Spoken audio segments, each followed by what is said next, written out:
On the edition of Journalist Hangout, I'm Ayodele Uzubakun. It is 46 days to the conduct of the 2023 general election, so get your PVCs in readiness to vote in the elections. Today on the program, station manager, 31 people confirmed missing after terror attack on Edo train station. I'll be hanging out with Gani Kairi Balogun and Dari Odufookon. So if you're ready, let the hangout start now.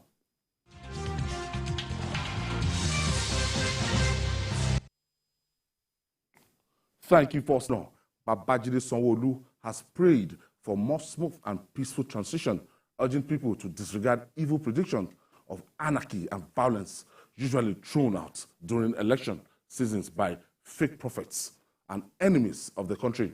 Speaking at the 23rd annual Thanksgiving organized by the First Family of Lagos in conjunction with the Ministry of Home Affairs at Tafawa Balewa Square, Lagos, Governor Sanwo Olu enjoined residents to continue to keep faith with his administration, saying his government has lived up to the excellent spirits associated with Lagos State. First of all, let's start with these naysayers.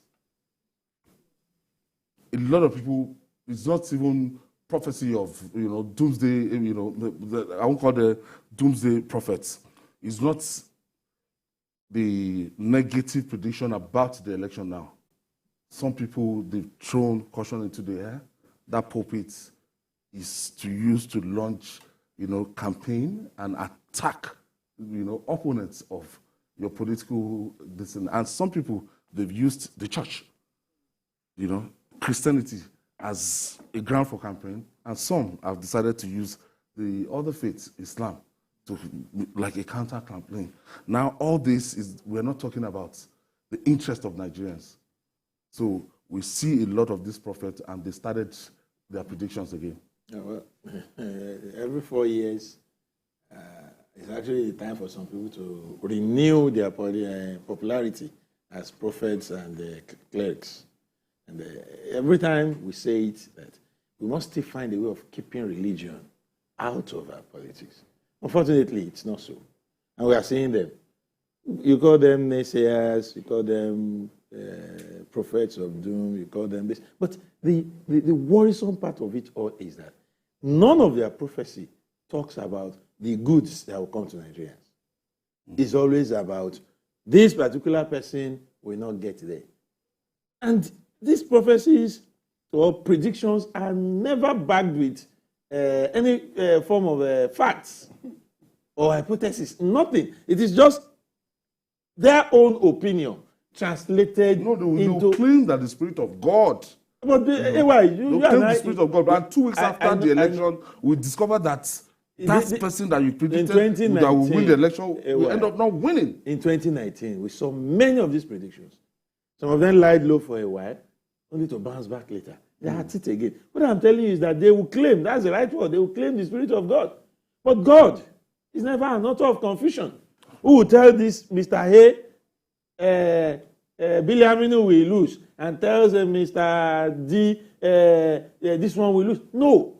It is the personal opinion of individuals that they package and present to Nigerians. But we must continue to hammer on the fact that religion and politics should not walk side by side. Because in the long run, not favor us as a country. A particular pastor went ahead to say, don't vote for bloodthirsty people. Don't vote for killers. Don't vote for vipers. On the pulpit. Out of all our candidates, I was checking out who is the killer, who is the bloodthirsty certified hired killer. One of the downsides of democracy is the fact that nobody wants to pick up the man and ask him to explain further whether he knows those killers. I was not going through the list of 80 candidates. Who is the convicted killer here? In a non-democratic setting, in a dictatorship, that won't happen. This man will have been picked up. To explain what he knows. To verify or to provide proof of the vipers and the killers, since he's so familiar with them. And he knows exactly he must know them. Who they are. But unfortunately, we are in a state of disbelief. That's what I call it, because people are using the pulpits basically for personal aggrandizement, which is unfortunate because faith has helped a lot of people in the last 2,000, 3,000, 4,000 years. But now we are using it basically as a tool of oppression and a tool of political choice, which to me is unfortunate. But you and I know, like you said, that immediately after the elections in March, we hear a new song coming out that it's because they prayed hard. Business for some of these people. When they predict, I have one of them as a friend. I can recall how he used to invite journalists and he will put down all the names of candidates and he will start asking, how strong is this one in this area? And it's just like somebody wants to write a feature story. And he will ask questions. At the end of the day, he will ask everybody, do you think it's safe to say A will win if or B will lose if? Permutations. Political analysis. Political analysis. At the end of the day, he will interpret it to be the voice of God, heard only by him. And he will throw it out. Eventually, these things don't go that way. And he will come out and say, Tibetan. That France is going to win that World Cup. We are going to France is mentioning names. But it's not. I recall the opposition candidate was going to win with because of certain things, and the election came. And the man lost. And 3 or 4 days after the election, he rushed to explain how his prediction came to pass. And I had to call one of his aides. How? He said because 24 hours before the election, he said if the other people will pray very well, the situation can be averted. And they must have prayed very well. Remember the book now, Wale Soyinka in the 60s? Yeah. The Trials of Brother Jero. Trials of Brother Jero. Brother Jero said something that I like very well. Yeah. He said his favorite prophecy is telling the man that is going to die. That if he didn't die, fine. And if he's dead, he's not coming back. Can I argue with you? I win till you lose. Either way, the prophet wins. It's amazing. He'll tell you, look, because they prayed, now we averted, we're able to avert. No, that's the go-to response. It was his intervention. And then you know that some of these politicians actually take them so serious. No, they have that they go to them. Spiritual they go to them for spiritual it's because of the level of our poverty, basically. Are the politicians too poor? Yeah. They are poor, mentally anyway. They don't have spiritual fathers. They go to them at night. I know. And they say you will lose this election if you don't come. And he will rush down. And after the exchange of some good... I won't tell you what that is very funny. Somebody told a friend of mine that it's the sisters that after him, the guy was an only child. So he said he waited for 3 hours.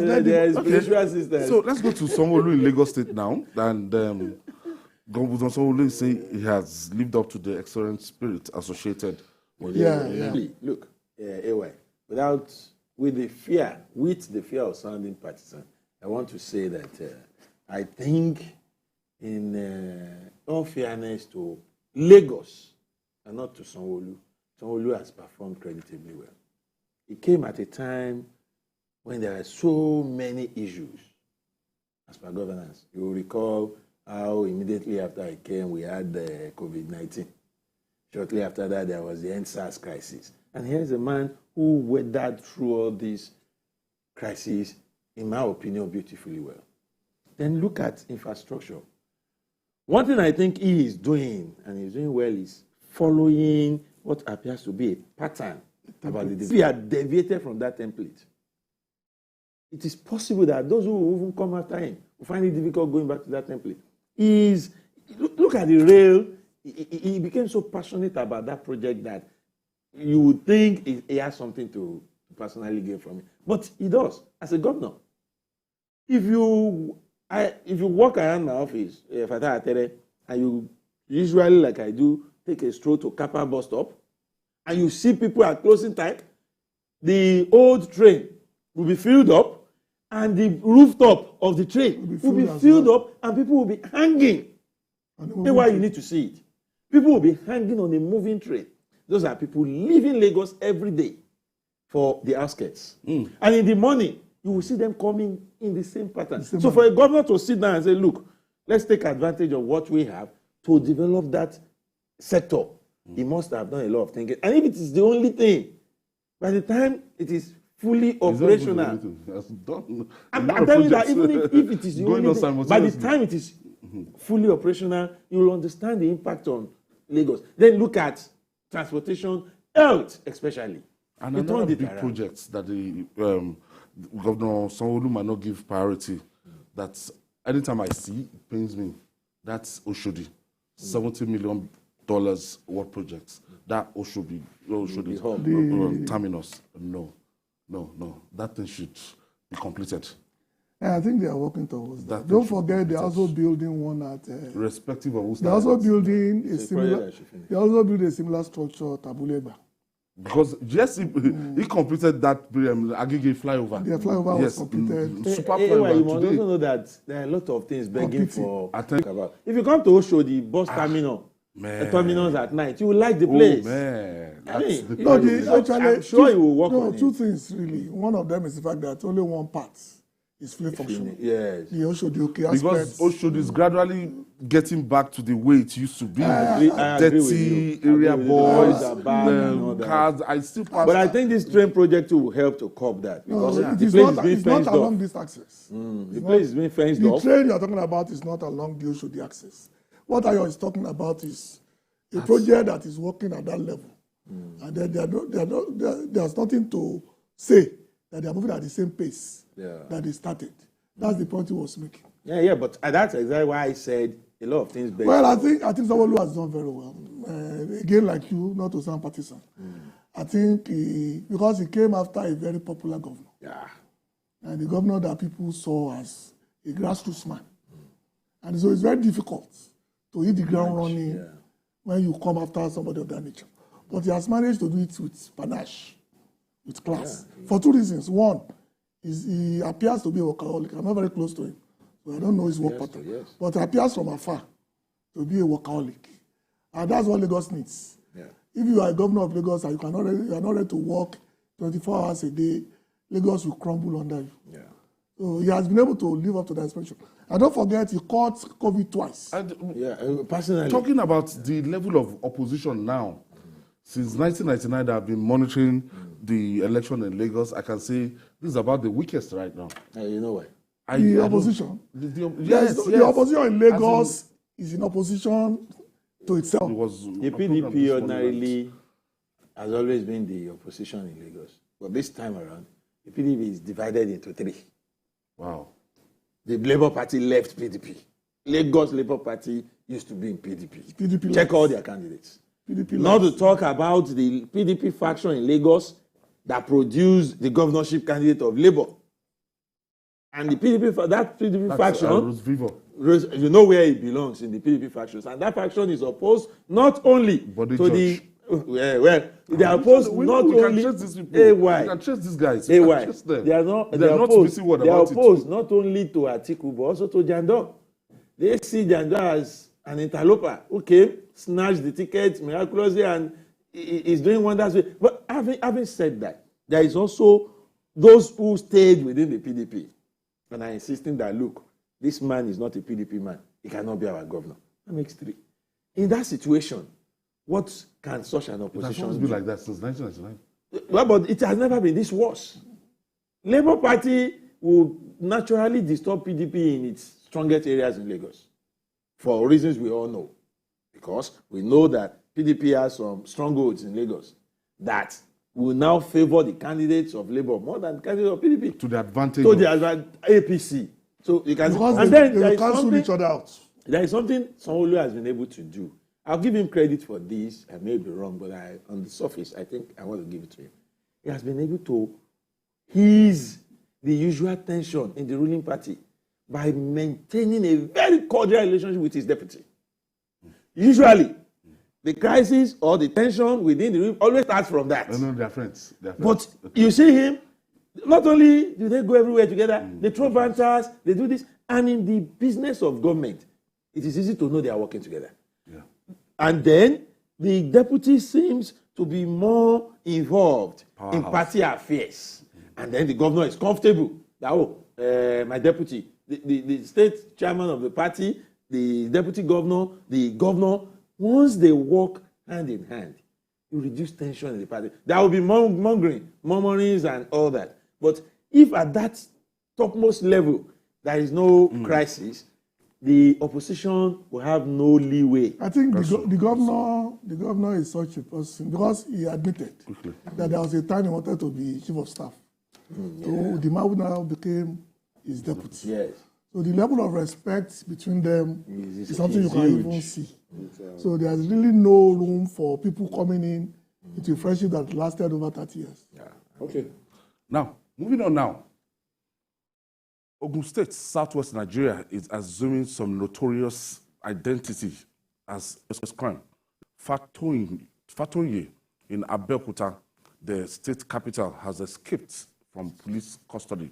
Although the police in the state are yet to confirm the developments, the prime suspects, simply identified as Lekon, the driver to the deceased Mrs. Fatoye, for almost 2 years, was set to have escaped from custody at the Ibarra Police Divisional Headquarters after his arrest on Tuesday. Let's share the story with you. The last that was heard from the police on the investigation on the murder of Kehinde Fatinoye and his family members in Abeokuta was the arrest of a suspect who they claimed to have been helping them with useful information. But the situation appears to have changed with the rumor of his escape spreading on social media and some online news platforms. Although the name and the identity of the suspect was not disclosed by the police, but the news spreading on social media indicate that Lekon Adekombi, who they claim to be a driver of the family, was the suspect. Meanwhile, the surviving victim of the attack, who was the househelp of the family, had mentioned when he was taken to Ogun River for identification of the corpse of Oreoluwa Fatinoye that the police should look for a man he simply called Brother Lekon. Efforts to confirm the authenticity of the rumored escape of the suspect proved abortive as the police public relations officer could not be reached as at the time of filing this report. However, sources within the police say they are making headway on the investigation, but they cannot confirm or deny the issue relating to the suspect escape. Kazim Olowe, TVC News, Abeokuta. Barry, you want to just give us a kind of insight into this story? Yeah, well, it's a very funny development, and my greatest concern now is the approach of the police to the whole thing. Here, why? Do you know, weeks after this incident, we are still referring to the only suspect we have as somebody identified as Lekon. What investigation has the police done? If you don't get me, nothing deep, not even his full identity in this age and time. We still say somebody simply identified as Lekon because that's the best police has given us. You can't find his name. I'm sure they may not have his address. But now we should have his full details. This somebody was arrested and he escaped from custody. Obviously, he has something to hide. Now we don't have his details. Not to talk of the details of those who are still at large. It is sad that things like this are happening. It is unfortunate. Stories are flying around. Reasons are being adduced. But because these are not verified, we cannot begin to talk about it. But the police by now should be able to tell us more than they are telling us. So to now have a situation where the only suspect, as we just saw him in the video now, he was limping, obviously wounded, escaped from able-bodied policemen who were carrying arms. Hey, why? Sometimes the police itself makes it difficult for people like you and I to defend them. Sometimes you want to say that police, they can try when they are willing to. But when things like this happen, how do you begin to tell people that all these policemen with guns and all this washed that young man from custody at the Barra Police Divisional? So, somebody told me that the DPO was invited. And shouldn't the DPO, be singing now and telling us what happened? It is not possible. Serious crime to have been committed, and the only link to revealing what happened, you come to tell Nigerians he escaped they were taking him somewhere, or he was in the, he was going to take his bath, he was allowed to go and shower. What kind of explanation are these? Then, how is the police itself painting itself when you tell us that you can no longer keep in custody a criminal? The prime So suspect. if people turn around and say police is involved or somehow has a hand in, culpable in this, we will say no, we shouldn't draw conclusions. But from the little that the police is currently doing, for it to be unraveled. Certainly, there's more to this story than what we can see. Yeah. This is what my people will call, you can't make this up. This, if there will be a novel, you will think that somebody was a fantastic writer. For two reasons. One, it is the fact that somebody escaping from police custody, you cannot be this quiet. They must have his driver's license because it's meant to be a driver. That's the easiest form of identification. That should have been splashed all over newspapers in the last 2 days. Basically, to know exactly what, even if you don't want to go that far, there are police sketch masters who draw sketches. And they should give it to us, but those are for those who have not arrested. You have the man, you've taken his prints, you must have done what they do, this sideways, whatever profile. Picture and all that. We don't have that, because all over the world, where they escape from custody, that's the first thing you will see. You don't even have his name. That will tell you the height, will tell you the skin complexion, and tell you, yeah. Well, this looks like something that somebody is trying very hard to By now, they should tell us his surname, the village he's from, so that we will know his relatives. It's possible we know somebody because who they know must him. show us the preliminary things they did. What have you done? What investigation have you done? When he was arrested. They are still telling us to simply identify It's as unfortunate that we keep going back to and lives have been lost. Because Precious life for them. because I think they know that our attention span is very Then we will soon move on to something else. That in the next 1 week, another story will break, and this one will be confined to the dustbin of history. It's unfortunate. It's unfortunate. But the police are our last hope, and this cannot happen and then get away like this. It's not possible. Can we really have any hope in this particular case, where the only suspect escapes from those who should investigate him? So they kept him for almost a week. They didn't ask him anything. They did not take him to his house to search. No confession. No confessional statement. Hey, why? You see, when things like this happen, you begin to lose hope in the system. You begin to feel something fundamentally wrong. It's unfortunate. Is happening to us as a nation. All right. We'll take this breather. When we come back, we'll talk about the new Naira notes. Please, don't go away.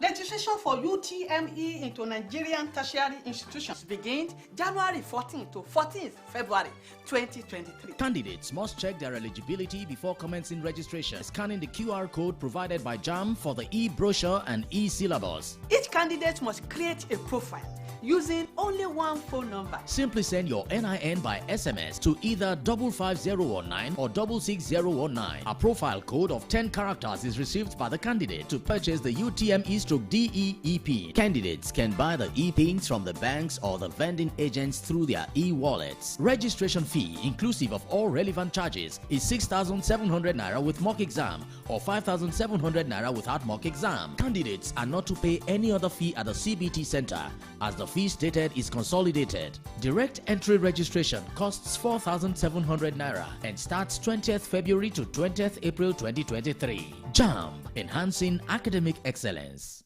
Between 2015 and 2022, you can see the graph rising. What that tells you is that this administration, more than any administration before it, has been able to put more money in STI. And if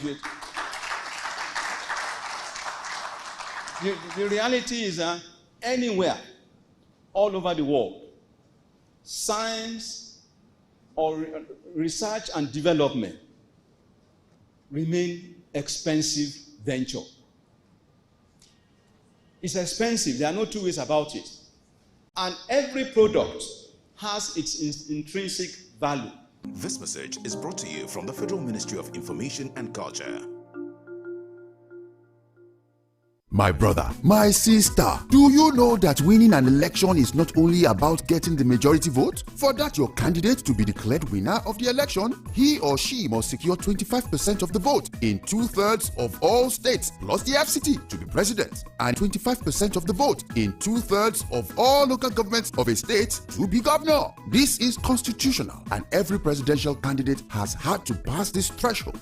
Even governors have had to make this mark to get elected in their states. We live in one country. Only northern votes, or southern votes, or eastern votes, or western votes. The only way to get elected as president or governor is by gaining enough support across the country and states. Let us make sure that we know now so that we don't cause an issue tomorrow. This message is brought to you by the Center for Democracy and Development, CDD, with support from the Foreign Commonwealth and Development Office, FCDO. It's a new dawn for Nigeria. Oh, better days are coming. Better days that gives us hope and strength. It's a new dawn in Nigeria. The firmament portents a bright future as the people of Nigeria move to vote a man whom they have come to trust. That man is Asiwaju Bola Tinubu. Vote Bola Tinubu as president of Nigeria. 1,000 naira. Very, very old pieces of 1,000 naira. They're not even new old ones. You get what I'm saying? These are not new old notes. Very, very, almost tattered. They are old notes. Old notes. The ATM is still dispensing those. What's today's date? Oh, one of the banks have sent messages out saying that, look, that all their ATMs across the country, they've loaded the new notes. That's not true. That's not true. And then what I find funny is that you are urging people to bring in the old notes, and you are dispensing it through your ATM into the hands of the same people so that they can rush back to your bank again. Who does this? Why are you putting people through so much stress? I think if we are serious with this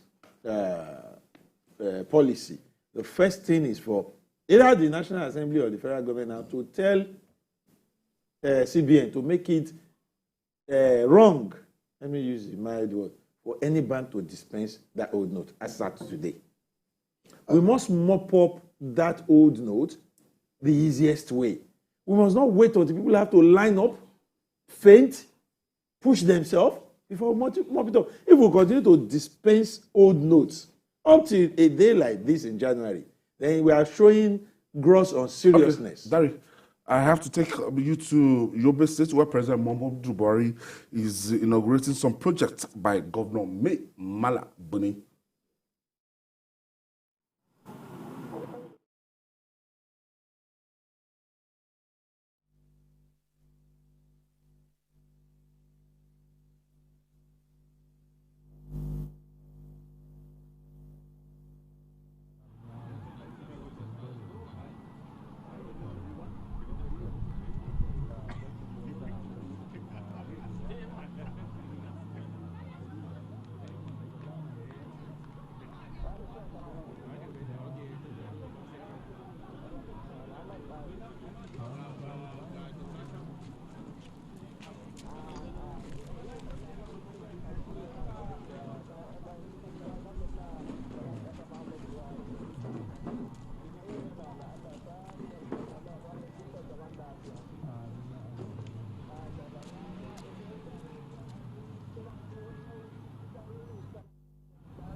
su wayannan ba su hatin bon.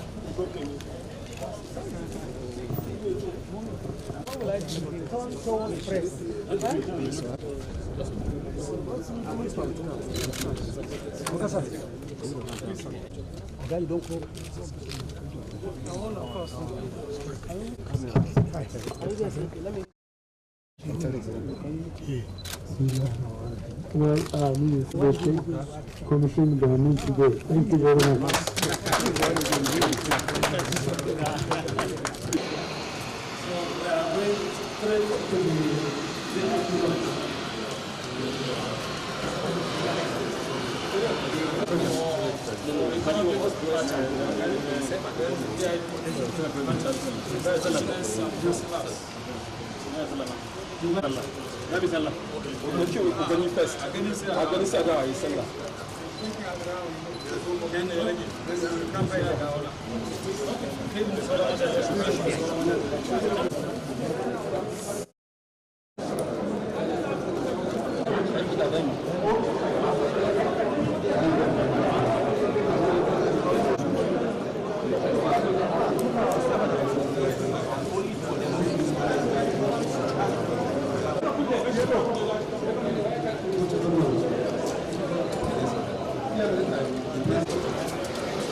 State Police Command Headquarters,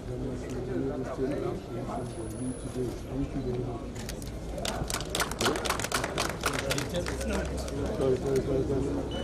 Sorry.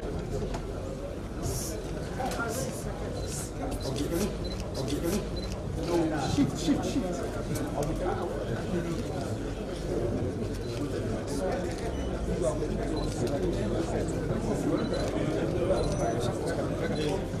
Sorry. Let's go back.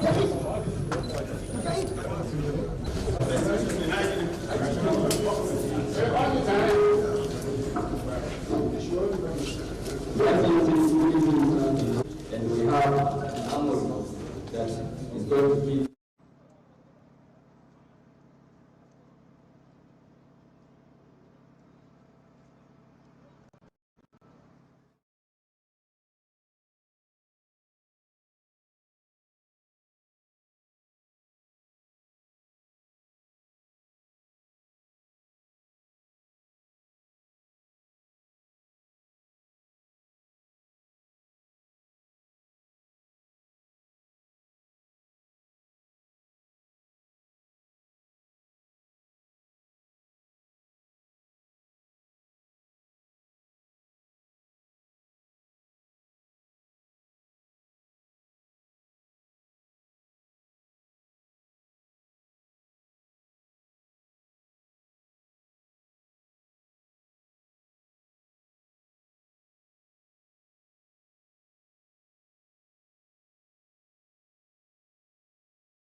confers on Stella Dane Jacob, Director of News at TVC News, a Lifetime Award for Journalistic Excellence for a lifelong contribution to journalism and good governance in Nigeria.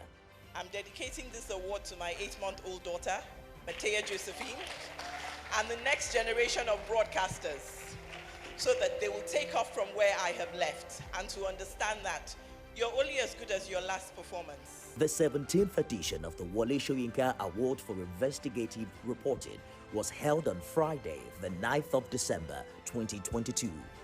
Stella Dane Jacob is a seasoned journalist, news manager, and lawyer with a career spanning nearly 3 decades. Like a mantra, failure is not an option.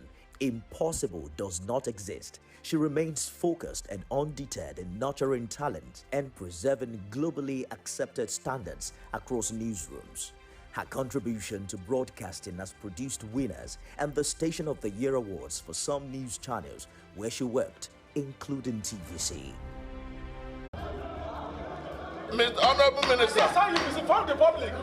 From the political actors to the electorate, campaign to voting, from debates to policy decisions, big events happen to engage us in constant conversation. That's what we're looking for. Not some people who are talking about ethnicity. No. Who is on your mind? Don't worry. Join me every day on Politics Tonight, where we dissect issues that shape our political destiny. Politics Tonight, weekdays on TVC News. Every major news story is with many perspective and layered with different levels of impact. Hello. What time did they? TVC News. First with breaking news.